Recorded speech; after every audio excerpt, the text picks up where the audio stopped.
La diffusion a commencé, hein. Oui, on attend un petit peu que ça se remplisse. D'accord. Ça continue à se remplir là. On voit des noms familiers. On voit des noms de gens qui ne sont pas à Montpellier, voire pas en France. Ça a fuité. Fuité. Bon, pendant que tout le monde finit d'arriver, so we switch to English, right? So welcome to this SEM Montpellier seminar organized by the LabEx and LabEx CEMEB. Today, you have the seminars in English, and today is the regular time, half 11:30. So today we have pleasure to host Denis Rose, who Thomas will now present for us. Thomas, hello everyone. So it's my pleasure to introduce Denis for this seminar. So for those in Montpellier, perhaps you know Denis, as he did his PhD in Montpellier some years ago. I think, if I'm correct, that it was in 2004 or something that you completed your PhD, Denis, and there's a supervision of by François Rousset and Yanis Mikalakis. And then Denis moved then for postdoc in Edinburgh with Nick Barton, where at the time it was perhaps the best place on earth to do evolutionary biology. Great department. It's still a great department, but and then Denis was hired at CNRS in Roscoff, in Station Biologique de Roscoff. And Denis has been working during all those years a lot on the question related to sex and recombination and segregation, and as well as on topics such as kin selection and group selection, this type of issues, for the most part. But Denis did also some other work on other topics. So today, Denis is going to present us some work on recombination and the impact of transposable element on the evolution of recombination, and how it differs from the standard views related to deleterious mutations. So Denis, please, it's a pleasure to listen to your work. Okay, so thanks a lot to Thomas and the organizers for this opportunity. This is really nice. So I'm going to share my screen now. Oh, here it is. Okay. Okay, so I hope it's okay for everybody. Yeah, it's good. Okay, thanks. So during this talk, I will present you theoretical results on the evolution of recombination rates. So as you all know, sex in eukaryotes is characterized by a recombination between homologous chromosomes during meiosis. So here we see a picture. Do you see my pointer? Or? Yes, we see Okay, it. Good. So here we have a picture of the first prophase of meiosis, during which homologous chromosomes come together and where these crossover events take place, leading to recombination between chromosomes. So these processes and most of the molecular mechanisms behind them are very conserved among eukaryotes. But we know that there is quite a lot of genetic variation for recombination rates, in particular for the average number of crossovers per chromosome. And this variation is actually observed at different levels. It can be observed between species. So even between closely related species, there can be important differences in recombination rates. Also between populations from the same species or between individuals from the same population. Also between the sexes, there can be, there is often actually differences in recombination rates, and between different genomic regions within the same genome. So this shows a classical example comparing two closely related species of Drosophila, Melanogaster and Mauritiana. And on this picture, you can see the genetic map lengths of the different chromosomes, which reflects the average number of crossovers at meiosis. And as you can see, the map length of all the chromosomes is bigger in Mauritiana. So meaning that there is more recombination going on in Mauritiana. And actually the molecular mechanism behind this difference has been elucidated recently. And this shows another example. So this time from two different populations from the same species, and showing that there are differences in recombination rates between those populations. So this is from Drosophila pseudo-obscura. And also in other groups of organisms, such as sheep or humans, there is some evidence for heritable variation for recombination rates. So meaning that recombination has the potential to evolve since there is genetic variation, and it does indeed evolve sometimes rather fast. And so then the questions become, what are the selective forces that may drive this evolution? And we may distinguish two types of selective forces. So first, direct forces that stem from direct fitness effects of the number of crossovers per chromosomes. And these may be a consequence of molecular constraints that may act during meiosis. In particular, in many species, it seems that there has to be at least one crossover per chromosome for chromosomes to segregate normally. This is not an absolute constraint, because there are species like Drosophila where, for instance, in male meiosis, there is no crossover at all. And it also occurs in other species. But nevertheless, in many species, it seems that there is this constraint of at least one crossover per chromosome. On the other hand, too many crossovers may also be detrimental, because it may lead to mutation or chromosomal rearrangement. And so presumably there might be some form of stabilizing selection acting on the number of crossovers per chromosome due to this kind of constraints. And then the other type of selection that may affect the evolution of recombination is indirect selection, which results from the effect of recombination on genetic variation. And we know in particular that recombination is advantageous when there are negative genetic associations between loci affecting fitness. That is when deleterious alleles at some loci, so here for instance little a and little b are deleterious mutations, tend to be associated with beneficial alleles at other loci. Because in that case, recombination will break these negative associations and so create more genomes that combine deleterious alleles or that combine beneficial alleles. And therefore, selection will be more efficient. So different processes may lead to these negative associations within populations. The first is epistasis.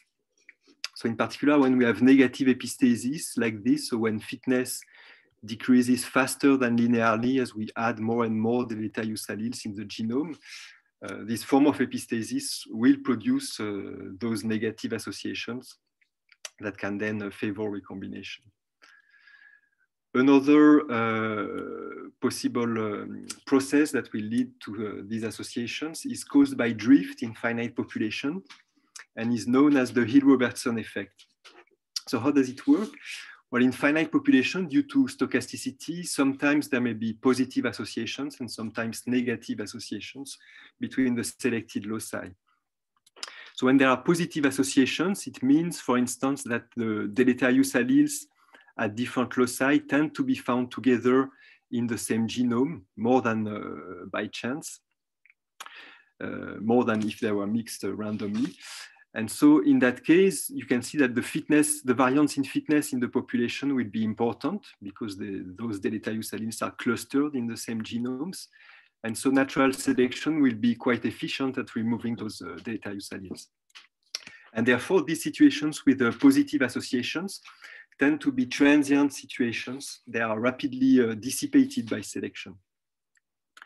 While when also by chance we may have negative associations, so deleterious alleles at different loci are more often in different genomes than in the same genome, then as you can see, there is less variance in fitness in the population. And so natural selection is less efficient at removing the deleterious alleles. And because of that, these situations with negative associations tend to persist longer over time. And therefore, one can show that on average, two deleterious alleles at different loci will be more often in different genetic backgrounds than in the same background. And the same is true for beneficial mutations. And so this generates a selective advantage for recombination, which increases the efficiency of selection. But can we quantify more precisely this, the strengths of this advantage? So to do that, several authors have used these recombination modifier models that consider generally 3 different loci, 2 loci that affect fitness, and a third locus, the recombination modifier, that affects recombination rates between loci.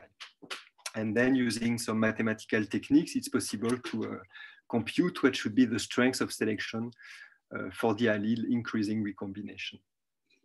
So these models have been extremely useful to understand how selection for recombination can work.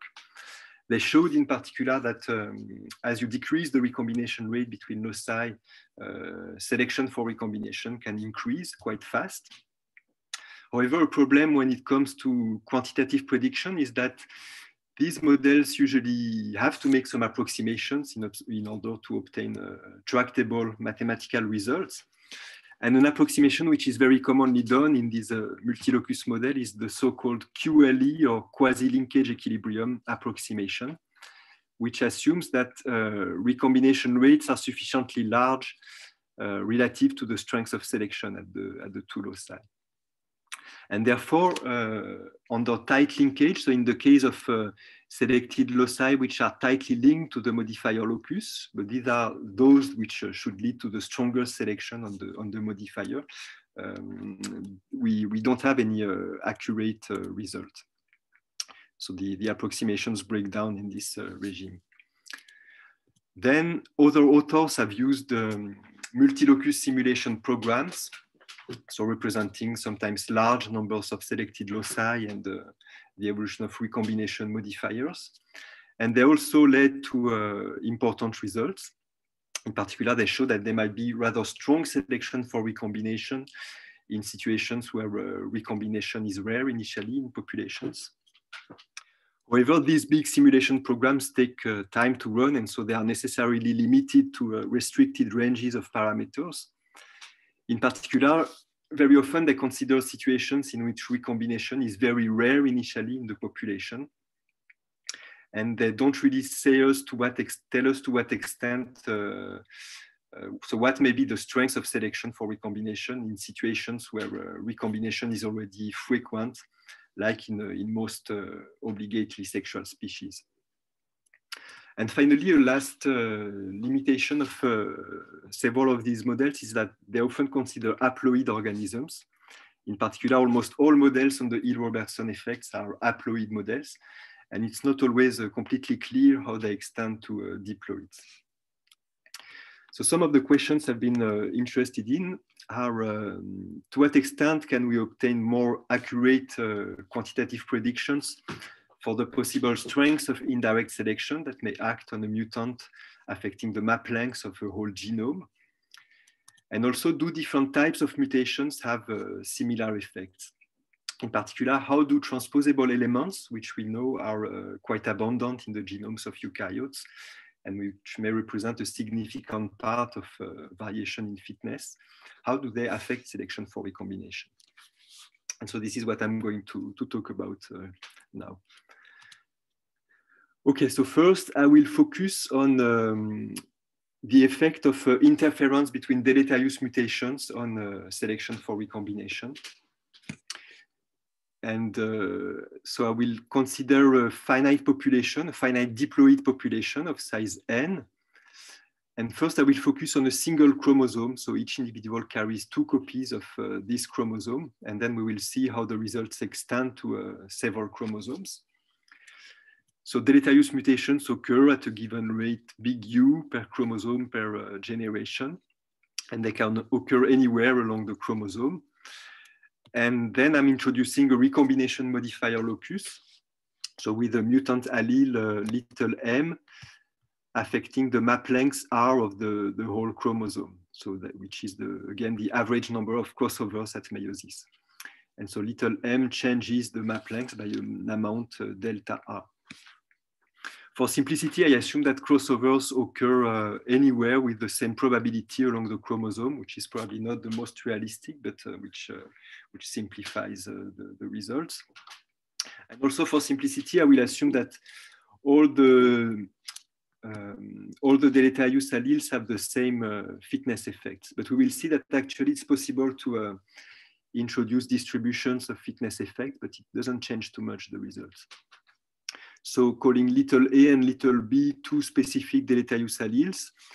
So both will have the same effect on fitness, 1 minus HS when heterozygous and 1 minus S when homozygous. So H and S are the dominance and selection coefficients of the deleterious alleles.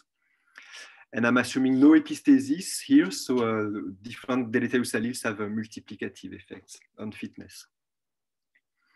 So I won't really go into the mathematical details of the model, but the general idea is that I first compute the effect of the interaction between two deleterious alleles on selection for recombination. And then to get the overall strength of selection for recombination, I'm integrating this result over all the possible positions of deleterious alleles along the chromosome. And interestingly, in this situation with deleterious mutations that will stay at some mutation selection equilibrium, one does not need to use the quasi-linkage equilibrium approximation. So it's possible to get results that remain accurate even in the case of tightly linked loci. And so this shows the first result. So that's the average linkage disequilibrium between two deleterious mutations, little a and little b. So we have seen before that in haploids, this average linkage disequilibrium is negative. That's the Hill-Robertson effect. And in diploids, so as you can see, it depends on the selection and dominance coefficients of deleterious alleles, on the recombination rate between them. These are the allele frequencies at equilibrium. And interestingly, you can see that the sign of this linkage disequilibrium depends on this term here. It depends on the dominance coefficient of deleterious alleles. So if H is higher than 1/4, there will be negative linkage disequilibrium on average, like in haploids. But if H is less than 1/4, there is positive linkage disequilibrium. And this is actually confirmed by simulations. So here we see on the y-axis the average linkage disequilibrium between two mutations as a function of their dominance coefficient. And here I'm keeping the SH product constant by decreasing S, by increasing S as H decreases. On this figure, so the curves are the mathematical prediction that we see above, and the dots are simulation results from simple two-locus simulations for different recombination rates. And as you can see, the simulations confirm that when H is higher than 1/4, we have negative linkage disequilibrium, but it becomes positive when H is lower. So why is it so? As I was explaining before, the Hill-Robertson effect comes from the fact that when two deleterious alleles are together in coupling in the same chromosome, then they tend to decrease in frequency and be eliminated from the population. But as they decrease in frequency, they are less and less frequently present in the homozygous state. And so if they are recessive, selection against them becomes weaker and weaker, which will slow their rate of decrease, and which tends to oppose this Hill-Robertson effect. And one can show that this is why the effect reverses when H is low. So from this, one would predict that when H is lower than 1/4, there might be selection against recombination because the linkage disequilibrium flips. But it turns out that it's not the case, in fact, because when one analyzes the full three-locus model, it can be shown that there are actually many different mechanisms that generate selection for recombination in this system. So I won't really go into the details of this rather complicated figure, but I was trying to illustrate all these different mechanisms that generate selection for recombination in this model that corresponds to the different paths on this figure leading to the change in frequency of the modifier. And all involve drift, the effect of selection at the two loci, and the modifier effect. Here you can see our linkage disequilibrium between the two deleterious alleles, which may actually be negative or positive depending on age. And the thing is that, so there are many other mechanisms that do not in fact involve this linkage disequilibrium. And most of them always favor recombination for all values of the dominance coefficient. And as a result, one finds that in most cases, there is selection for increased recombination in this model, except in some rather particular cases, like when linkage is very tight and deleterious alleles are very recessive, where there might be selection against recombination. Okay, so then, as I was telling you, to get the overall strength of selection over the whole chromosome, one can integrate this result over all the possible positions of deleterious alleles. And when one does that, one obtains this expression. So that's the strength of indirect selection for recombination. It depends on the effect of the modifier on the map length. It depends on these NEU and NER products, where NE is the effective population size, U is the deleterious mutation rate per chromosome, and R is the map length of the chromosome. And then we have this function of recombination rates, actually recombination rates divided by SH, that must be integrated over all positions of the deleterious alleles. And it's interesting to see how this function looks like. So I've taken an example here with a map length of 50 centimorgans, which corresponds to, on average, 1 crossover per chromosome, because it may fall on one or the other chromatid. So here we have our modifier at the center, and I will consider indirect selection due to the fact that selection is more efficient at this second locus here, which is rather tightly linked with a recombination rate of 1%. And this increased efficiency of selection comes from the reduced interaction with other deleterious alleles elsewhere on the chromosome.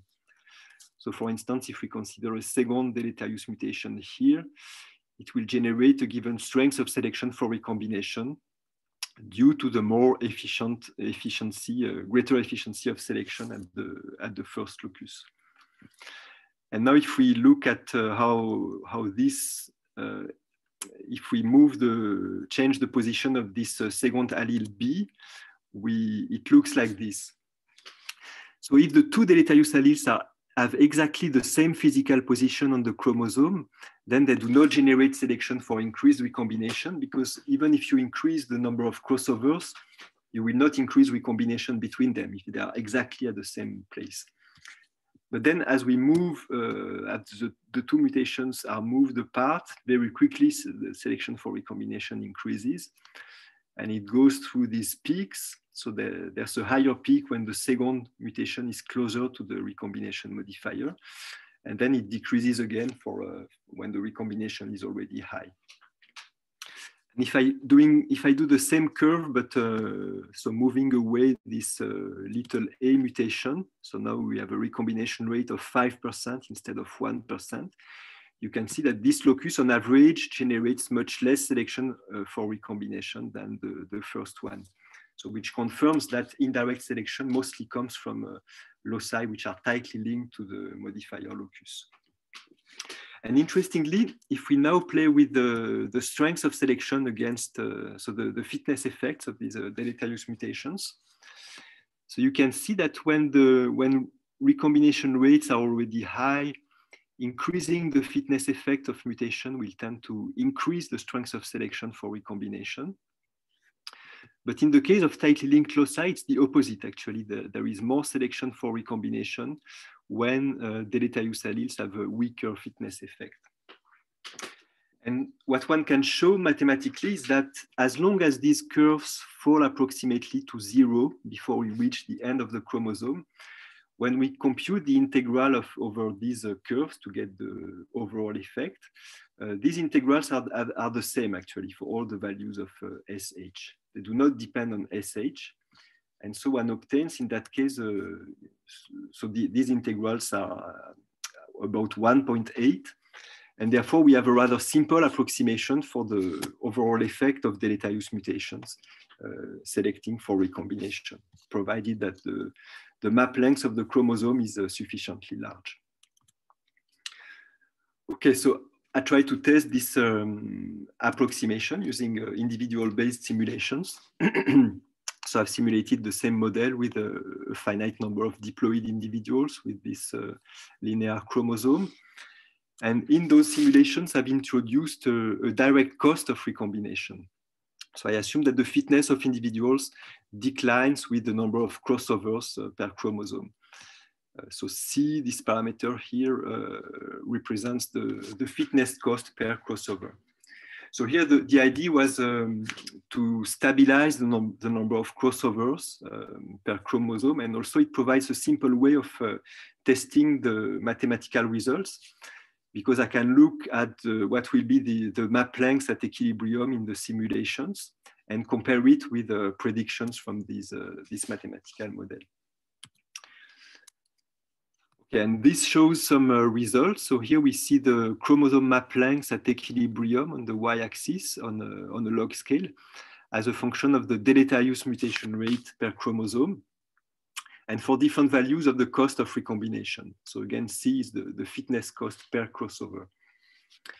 And so as we increase the cost, we have less recombination. And as we increase the deleterious mutation rate, we have more Hill-Robertson effects and so more recombination. And on this figure, the dots correspond to simulation results. The solid curves are the result of this integration over these curves I was showing you, while the dashed curves are the results from the simpler approximation that we've seen just before, which assumes that the map length is sufficiently large. And indeed, it converges to the more accurate integration when the map length here is higher than about 0.15 or 0.2.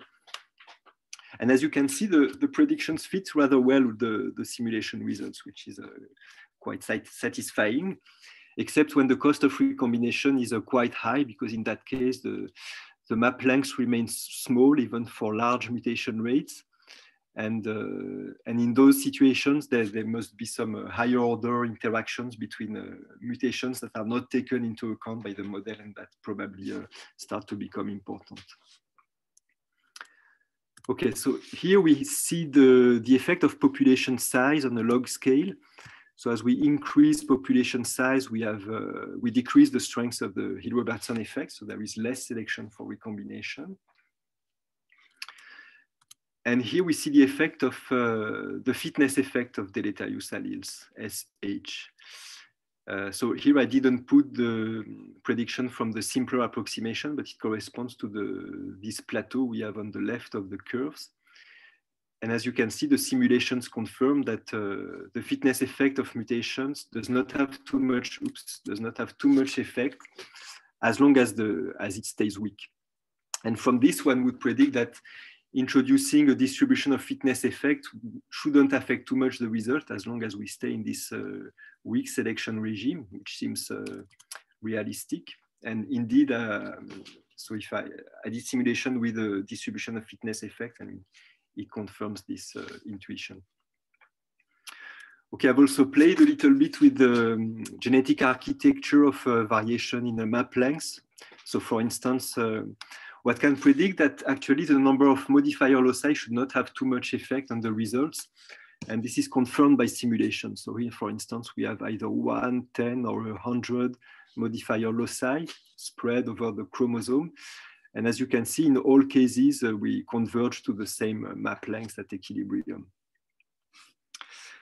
And one can also predict that there should be actually little effect of the number of chromosomes in the genome, because as we saw previously, the indirect selection on the modifier mostly comes from the tightly linked loci. So its effect on recombination on other chromosomes should remain quite negligible in most cases. And I could also confirm that using simulations with multiple chromosomes. And finally, if one introduces epistasis, one finds that in most cases, the effect of epistasis remains quite negligible as well, compared to the Hill-Robertson effect, unless the population size becomes really extremely large. And this is a result that was already found by previous simulation models. Okay, so to conclude on this first part, we've seen that it's possible to obtain a rather simple approximation for the overall effects of deleterious mutation in selecting for recombination, which interestingly does not depend much on many of the genetical details like the dominance or selection coefficients of deleterious alleles or epistasis, or the genetic architecture of recombination rate variation. And so from this one, so this confirms that selection for recombination can become quite strong when recombination is rare because of this R to the power 3 at the denominator. But then it will become rather weak when map length is already large, at least for realistic values of the mutation rate per chromosome. However, there are several phenomena that may increase the strength of indirect selection. The first is that the crossovers generally do not occur uniformly along chromosomes, like in this model. They tend to occur preferentially at the extremities of chromosomes in most species. And so because of that, the ratio of U over R may be much stronger in the central part of chromosomes. And so a modifier locus that would occur in this central part would be more strongly selected. Also, indirect selection is expected to be increased by population structure, which will increase the strength of the Hill-Robertson effect. And finally, if we add beneficial mutations in this model, and I did that also in some simulations, which I won't have time to show, it will tend to increase the net selection for recombination. Okay, so all these results were about the effects of classical mutations. And in the remaining of this talk, I will turn to the effect of transposable elements. So as you probably know, transposable elements are small sequences that can replicate themselves and insert elsewhere in the genome.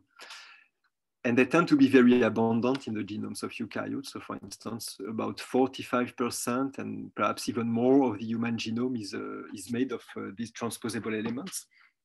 Most of them are not active anymore, but some are still active. So for example, I think it's estimated that about 100 of these L1 elements are still active on average in the human genome. And they are thought to be mainly neutral or deleterious. And their deleterious effect may come from the fact that they may disrupt gene function or gene expression when they fall into a gene. But also from the fact that when you have the same sequence at different places in the genome, then it may lead to ectopic recombination between them at meiosis, which will generally lead to chromosomal rearrangements, which will be quite deleterious. And because we expect that the frequency of these ectopic recombination events should depend on the number of pairs of transposons in the genome, we expect that fitness should decline more or less quadratically with the number of transposons per genome. And so in other words, ectopic recombination generates negative epistasis between the transposons.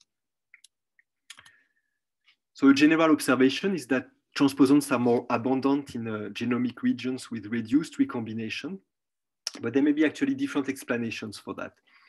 So first is that they may have a less deleterious effect in those regions, because if there's less recombination, then there may be less ectopic recombination as well. Also, selection against them may be less efficient in these regions, because selection is less efficient when you have less recombination. So that's the Hill-Robertson effect. And finally, reduced recombination may also be a consequence of some of the mechanisms organisms use to inactivate their transposable elements, which involve changes in chromatin that may then affect recombination. However, one may wonder to what extent the presence of transposable elements in a sequence may favor or disfavor recombination through indirect effects. And actually, there has been surprisingly little work on that. So the only paper I know which discusses this issue is this paper by Charles Ross and Barton in '96, which is a general paper on the epistasis and the evolution of recombination, but in which there is a brief section on the transposable elements, where they argue that although transposons should generate a direct selective force against recombination due to the ectopic recombination events, the negative epistasis between transposons should still maintain some recombination, because negative epistasis is supposed to favor recombination at equilibrium. But this was also only a verbal argument, and they did not provide a model to support it. And so to investigate that further, I've been using a classical model of transposon dynamics in diploid, so which assumes that every generation, each transposon can generate a new copy with a probability U. It may also be eliminated with a given probability V. Then we assume that the fitness of organisms decreases as the number of transposons N in their genome increases according to this classical function. So here alpha would be a direct fitness effect of transposon insertion, for example, when they insert into a gene. And this term in beta corresponds to negative epistasis that may correspond to these ectopic recombination events. So it's possible to compute what will be the average number of transposons per genome in this model, and it takes this form.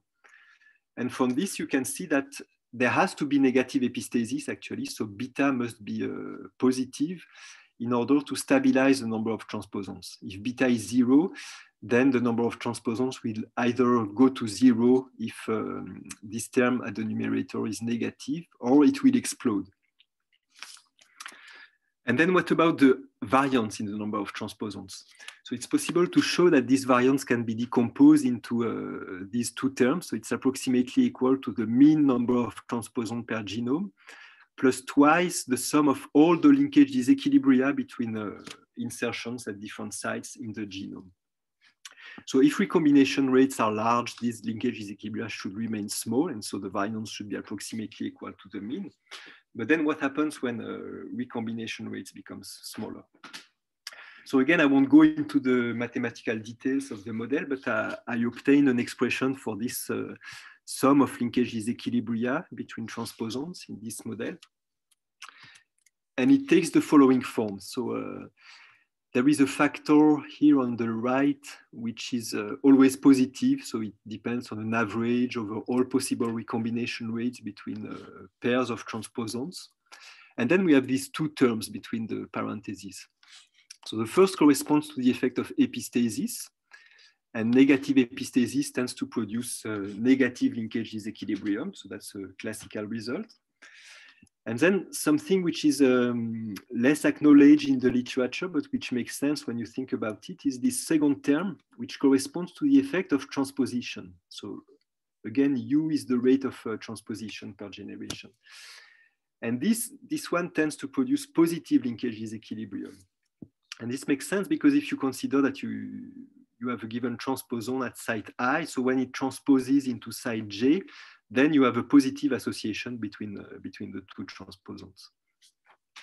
And interestingly, when we plug into this expression, or expression that we've seen before for the mean number of transposons at equilibrium, it turns out that this sum here is always positive and is given by this. So in other words, the effect of transposition is always stronger than the effect of epistasis, whatever the parameter values. And so one predicts that there should be positive linkage disequilibrium between transposons that will tend to increase the variance in the number of transposons per genome. And one can measure this inflation of variance by the variance divided by the mean, which will be approximately 1 plus this positive term, which represents the effect of positive linkage disequilibria. So again, I've used simulations to test these results. So representing again a finite diploid population with a linear chromosome with a given map length. And in the simulations, I'm measuring this quantity rho that measures this excess variance in the number of transposons per genome. And this shows some results. So it's possible to show that the results should depend on the products NU, NV, N alpha, N beta, NR, where R is the map length, and N is the population size. And indeed, I checked that when I change the population size in the simulations, but keep these product constants, the results look more or less the same. And so here we see that when the recombination rate is high, we see little effect of linkage disequilibria. So the variance stays, we are at 1, so the variance is approximately equal to the mean. And then as recombination decreases, we see this excess variance caused by positive associations between transposons. So I don't have time to show you this, but I've also worked on models of facultatively clonal or facultatively selfing species. And in that case also one finds that as one decreases the rate of sex or the rate of outcrossing in the population, one can see also these big increases in the variance in transposons per genome, which actually may reach much higher values than in this case. Okay, but going back to this model, for other parameter regimes, it's possible to see different results. So for example, if I decrease the NU product, but keep the same ratios between parameters in order to keep the same average number of transposons per genome, you can see that now when I decrease recombination, so first I observe in the simulations positive linkage disequilibria that increase the variance in the number of transposons per genome. But then these disequilibria become negative, decreasing the variance. And that's due to the Hill-Robertson effect that here becomes important at low recombination rates. And indeed, if we extend the model to include the Hill-Robertson effect in the mathematical analysis, one gets a prediction that fits better those simulations. And one predicts also that the Hill-Robertson effect should become more and more important as the number of transposons in the genome increases. For instance, here with the 100 transposons at equilibrium, you can see that when I decrease recombination in the simulation, very quickly I reach a regime where transposons accumulate indefinitely, and then I have to stop the simulations before everything explodes. And this is actually predicted by the stochastic model because it predicts that at this point, linkage disequilibria becomes strongly negative, and so selection against transposons becomes ineffective. Okay, so what about selection for recombination? Well, if we stay for the moment in the deterministic regime, so neglecting the Hill-Robertson effect, we have a situation which is quite different than the classical model on the effect of epistasis on selection for recombination, because we have negative epistasis between transposons, but positive linkage disequilibrium caused by the transposition process. And so we have this excess variance that will tend to be reduced by recombination, which will break these positive associations. So this will decrease the efficiency of selection against transposons, but it will also tend to increase the mean fitness of offspring in the short term, because one can show that decreasing the variance when you have a negative curvature of the fitness function tends to increase the mean fitness of your offspring. And then if one introduces a recombination modifier in this deterministic model, so one finds that depending on the parameter values, so here we see the strengths of selection for recombination as a function of the chromosome map length. So in some cases, there may be selection for increased recombinations. That's due to the short-term effect on the mean fitness of offspring. But in those cases, selection always remains quite weak, while in all other cases, there will be selection against recombination due to the fact that recombination decreases the efficiency of selection against transposons. But what if we include the Hill-Robertson effect? So we've seen that it may become important when the number of transposons per genome is high, which may be particularly the case in the perhaps more realistic situation where instead of a single transposon family, we have several transposon families within the same genome. Because in that case, so we will still have our disequilibrium between transposons from the same family, which may be either positive or negative. But we will also have linkage disequilibria between transposons from different families. And these ones are only generated by the Hill-Robertson effect, and so they should always be negative. Okay, I won't really go through that, but this was to tell you that I've introduced these multiple families of transposons in my simulation program. And it's possible actually by measuring the mean and the variance in the total number of transposons per genome and the variance in the number of transposons of each family to infer what will be the sum of all linkage disequilibria between transposons from different family and between transposons from the same family. And it confirms what I was saying. So that's an example with 5 families of transposons. And here we see, so as we decrease the recombination, the linkage disequilibria between transposons from the same family here becomes more and more positive due to the transposition process, while the sum of all linkage disequilibria between transposons from different families becomes more and more negative due to the Hill-Robertson effect. And these disequilibria between families should become more and more important as we add more and more families of transposons.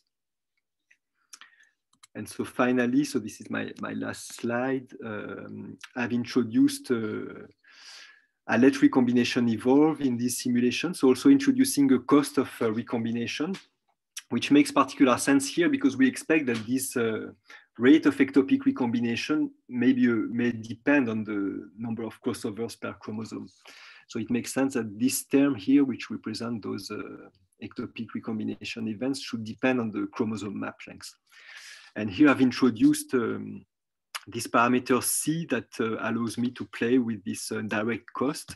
So if C is 0, it means that the rate of ectopic recombination does not depend on map length, but if C is 1, it is directly proportional to map length. And so there is quite a strong cost, direct cost against recombination. And here I'm also assuming that there can be ectopic recombination only between transposons from the same family. That's why we have this sum here over all possible families. And so here I'm just showing simulation results. I have not finished the mathematical analysis with the Hill-Robertson effect, so it's still ongoing work. But that's an example with, again, with a small number of transposons in each family.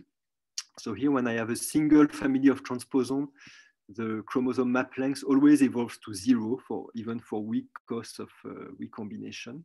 And that's probably due to the deterministic effect that disfavors recombination. But then if I have more families of transposons, then you can see that recombination is maintained due to this Hill-Robertson effect. And actually the map length decreases quite slowly as we increase the cost of recombination, up to a point where the map length becomes too small and the transposons again start to accumulate in the population, and I have to stop the simulations. So in these regimes, the organisms should evolve mechanisms to evolve to control their transposons, otherwise they might get extinct. Okay, and so to conclude, we've seen that the transposition process generates positive linkage disequilibrium between transposons, even if when there's negative epistasis in deterministic regimes.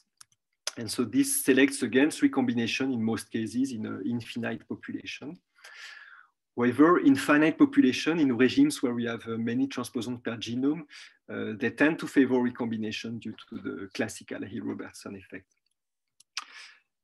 And then I need to think more and gather more data to know what may be the most realistic parameter values to plug into these models and try to get a more accurate idea of what may be the quantitative effect of transposable elements on selection for recombination. Okay, and with this I will finish here. So I thank the CNRS and ANR for funding and you for attention. And so I'll be happy to take questions. Okay, thank you, Denis. We are quite on time. So we already had some questions on the Q&R tab. So I guess I can just give Nico, pardon. Just a second. Nicola, he's not there, is he? He's not there anymore. Yeah, I'm here. Okay, c'est bon. Hi, Denis.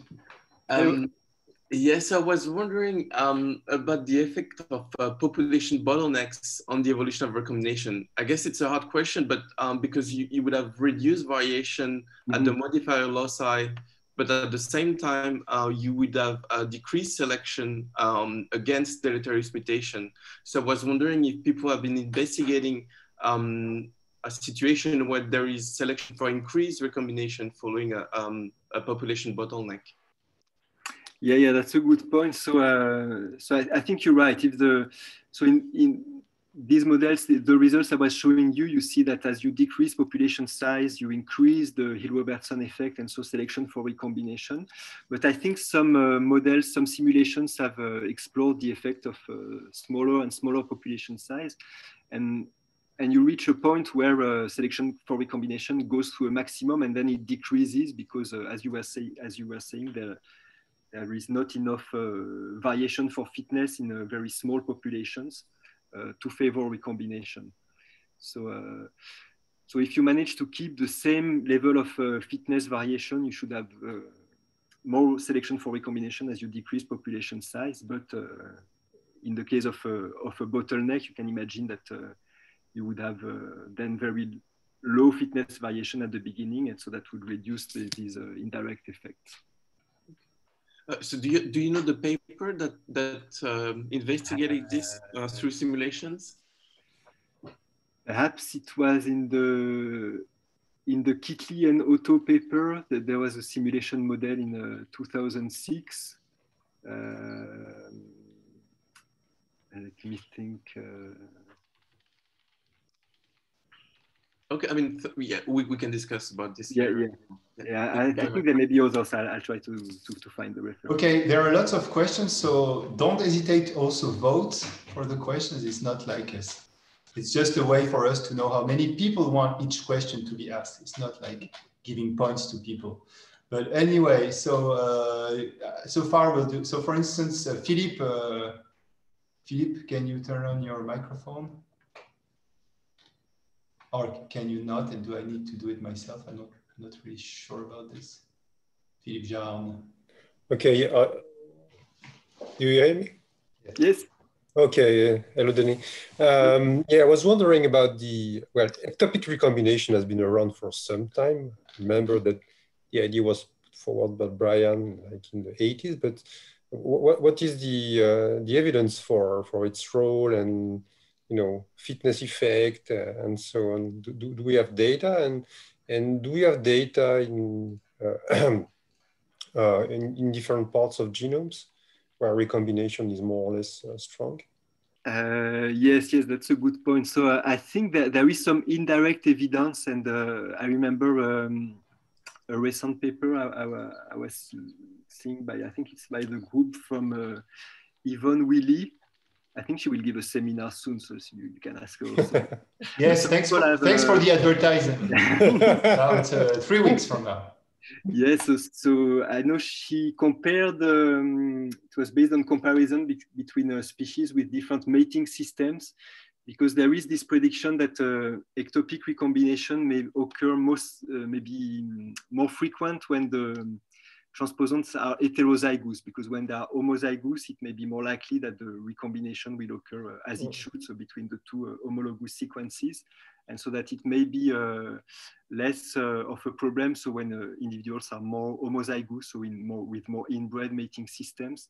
And I remember she had a paper where she was arguing that the data she had comparing between, I think it was between populations from the same species of plant with different selfing rates, that and looking at the distributions of transposons, that it was in agreement with this idea of the role of ectopic recombination. And there may be other evidence. I must admit that it's a field that it's still a bit new to me, so I still don't know very well all the literature. Okay, so Enrique had 2 questions, so I think we should, Enrique Teotonio, someone can turn on the microphone. Emmanuel is more rapid than me usually. Enrique, I think you can ask your question, or can you not? Demander la réactivation, here you go. Yeah, you can now. We can hear you normally if you talk. Yeah, hello. Hi guys. So my first question was about the first part of your talk on the role of over-dominance. So even if selection is weak, do you still predict that that overdominance has little effect on the evolution of recombination?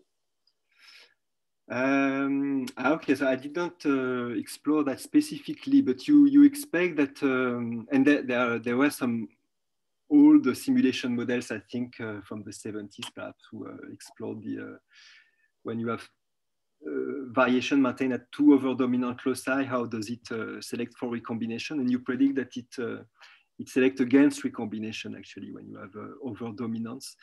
And so then the question might be, and it could be interesting to explore if we have only few overdominant loci in the genome. So even if there are not very many, but you could maintain a lot of polymorphism at these loci. So what could be their relative contribution?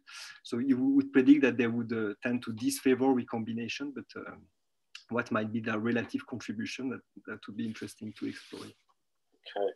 My second question is about the transposable elements, like in C. elegans. If I understand it correctly, they are more frequent in regions of higher recombination rates. So usually the observation is rather the opposite, that they tend to accumulate in regions with a reduced recombination. Yeah. So in C. elegans, would you predict that because of epistasis, either within or between families, you would have selection for decreased recombination rate in those regions? Due to the presence of transposable elements, you mean? Yeah.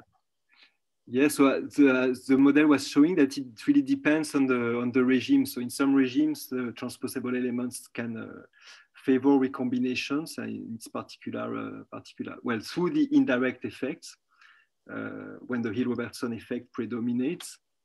Well, in some other regimes, they select against recombination. And then it's also a matter of what will be the relative importance of this indirect selection relative to the direct effect, which might be quite strong if these ectopic recombination events depend a lot on the baseline recombination rate. Then you might imagine that it's quite a strong selective force to reduce recombination.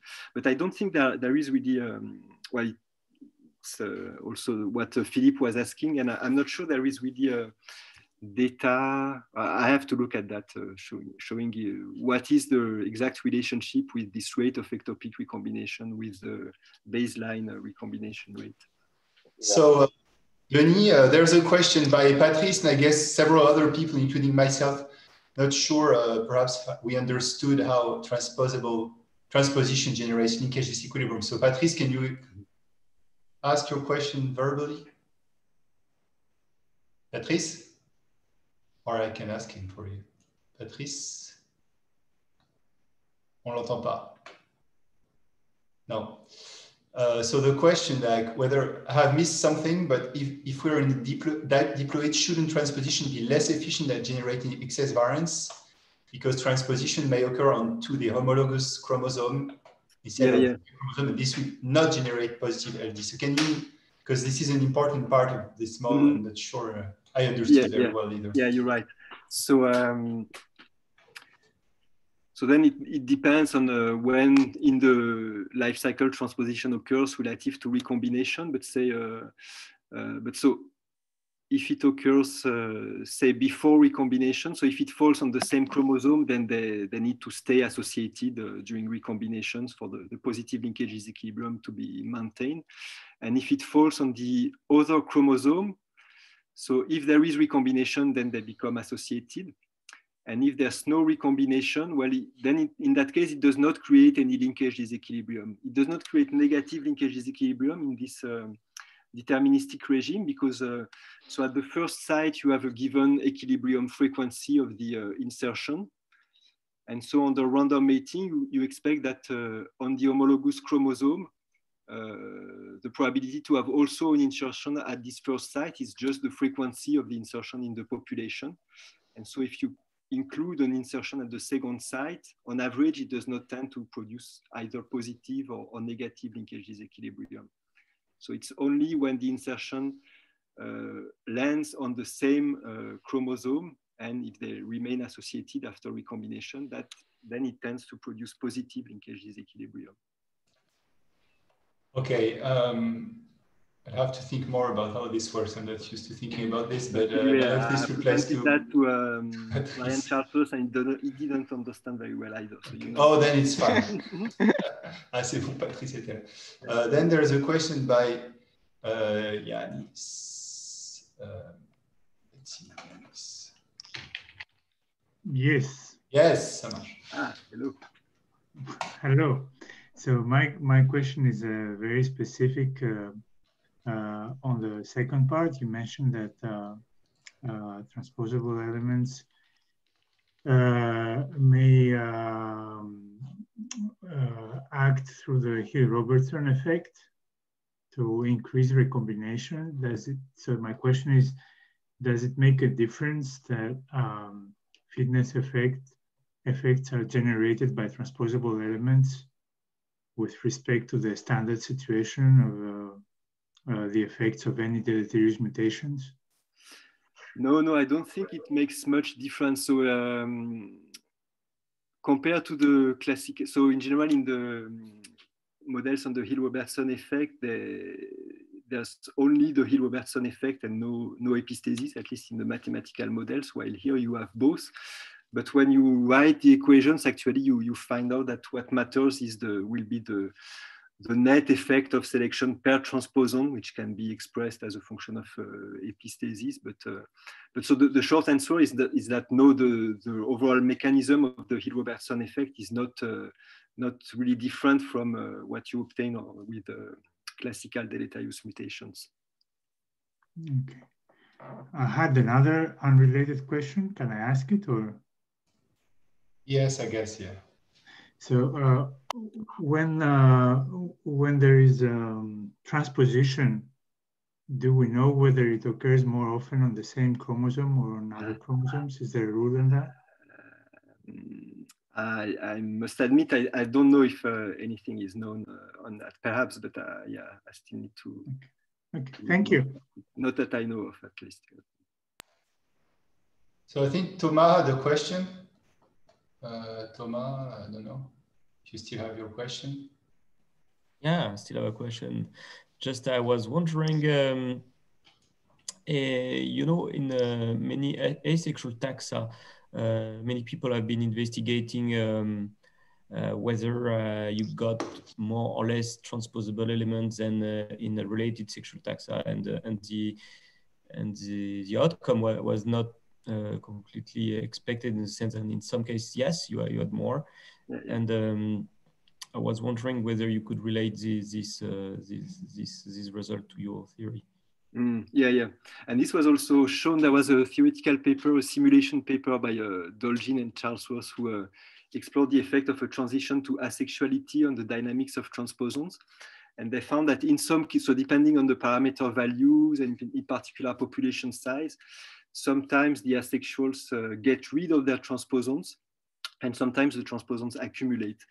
And I think in the light of these results, it makes sense because, and well, I didn't show the models with partial sex, but depending on the parameter values and population size in particular, sometimes the deterministic effect predominates, and so you have positive linkage disequilibria, which are increased by asexuality.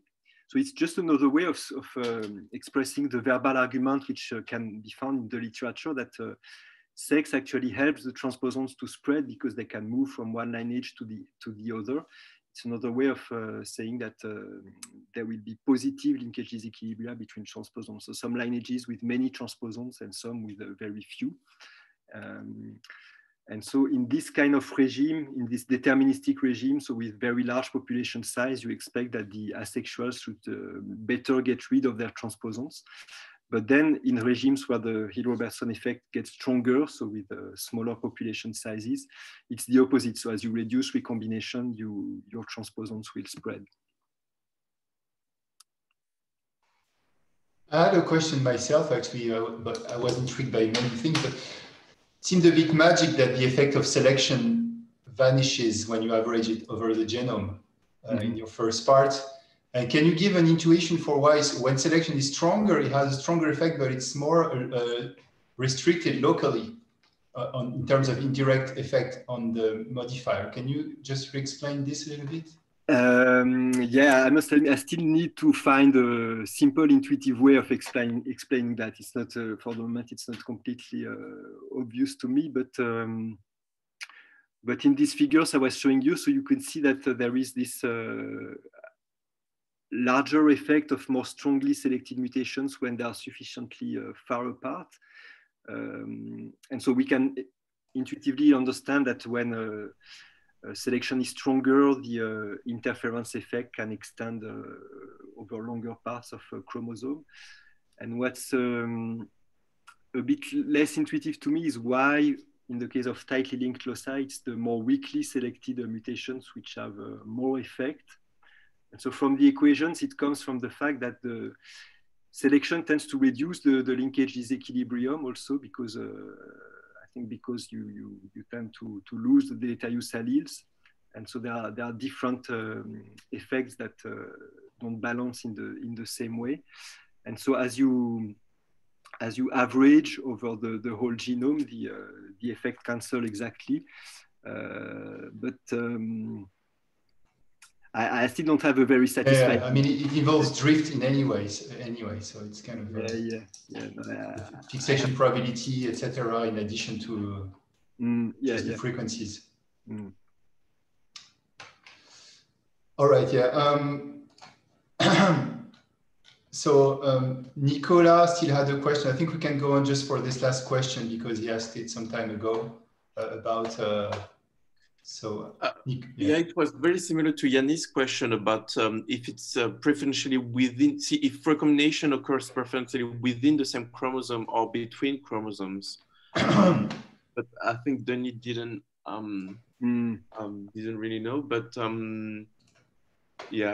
yeah, I have a paper I can send you, but it's on a different topic, but it's a bit related to that. So I'd be happy to. So it's about chromatin structure, and basically they show that recombination is more frequent where chromosome co-occur in the nucleus.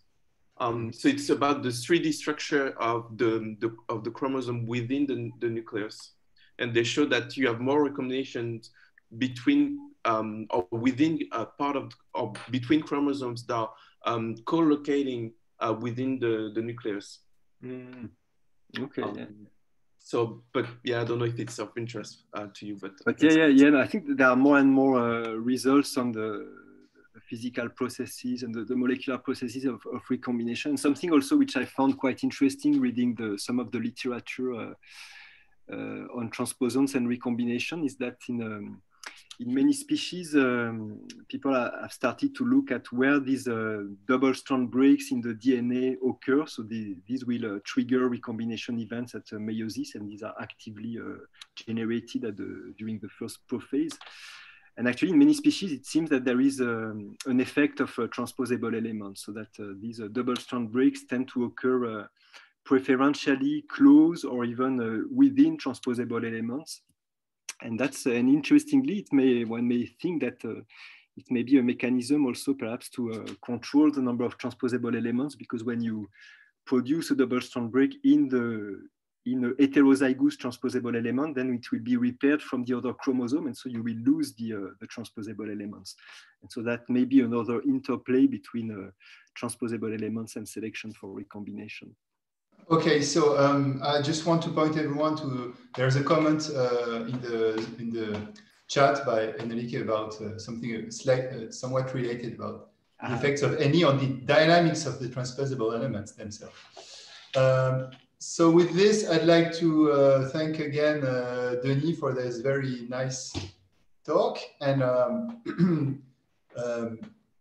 tell everyone that the next seminar would be Florian Schisten next week, same time. Bye-bye. Okay, bye-bye.